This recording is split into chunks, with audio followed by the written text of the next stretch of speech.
Hello everybody, Brandon Smith here, the Director of Music at San Jose Episcopal Church. Taking a few moments to share some information about the music for this coming Sunday, December 31st. It will be our Christmas lessons and carols, so we'll get to sing a few Christmas carols, some music inspired by the season of Advent, and a few other little old favorites thrown in there. So the service opens traditionally with Once in Royal David City. The tradition is inspired by King's College, but the service actually dates back to the late 1800s to the cathedral at Truro. So service starts out in our church with a few members of the choir singing the opening verse, and then everybody joins in. We will have one new piece of music because it's lessons and carols, and while yes, the music is featured as a part of the service, the point of it is really to tell a story. So it's all inspired by the lessons. The first lesson from Genesis chapter 3, verses 8 through 15 and 17 through 19.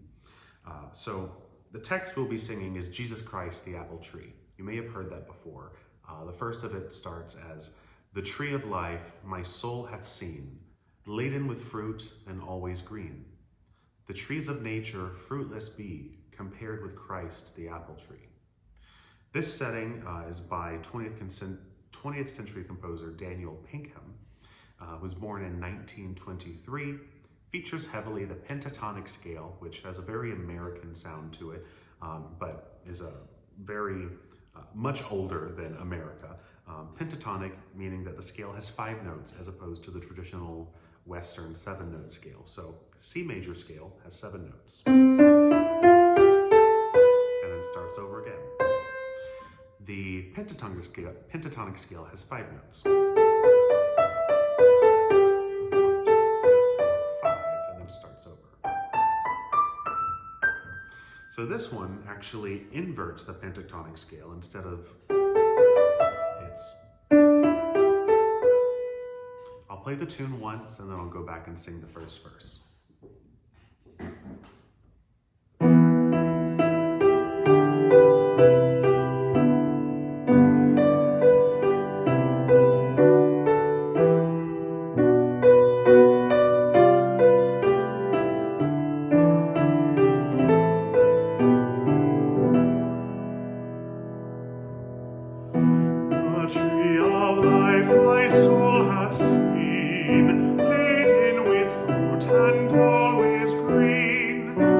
Trees of nature fruitless be, compared with Christ the apple tree.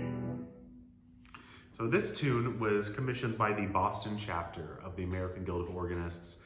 They commissioned Daniel Pinkham to write this tune for the 1990 National Convention. So it's not an old tune by any means, but as Dr. Pinkham says, he wrote some notes regarding the first publication of this. The text reflects a, quote, simpler time and the values of an agrarian society. Perhaps that accounts for the popularity of this tune and tunes in this style in what we call the postmodern age. So it has, the text has a lot of different settings over the last years. The text dates back to at least 1784 or thereabouts, but has seen a resurgence in recent years. So I think will be fun to sing. There's 5 verses, but it's pretty short, so hope you enjoy that. Just a little bit of information to look forward to. Other things that we will be singing are "The God of Abraham Praise," "The People Who in Darkness Walked," 2 traditional hymns we sing during other times of the year which help tell the story. And then we really move into the Advent, into Christmas part of the story, which brings us, "Lo, how a rose ere blooming, of the Father's love begotten, away in a manger. It came upon a midnight clear. God rest you, merry gentlemen, brightest and best," which is an Epiphany hymn. And we'll close, instead of with "O come all ye faithful," we'll close with "Go tell it on the mountain" this year. Fun way to close that service out. The instrumental selections that open and close the service will be a setting of Cradle Song, which is "Away in a Manger," a setting by Malcolm Archer, who was born in 1952, American or British composer, now works quite regularly in America, I should say. And then we have our postlude is Postlude on God Rest You Merry Gentlemen, setting by Rebecca Groom Tevelde, born in 1956. So hope you enjoy it. Should be a fun time had by all, and we'll see you Sunday morning. The service starts at 9:30 this week. There is only one combined service at 9:30 a.m. on December 31st. Hope to see you there, and if we don't, we'll see you in the new year.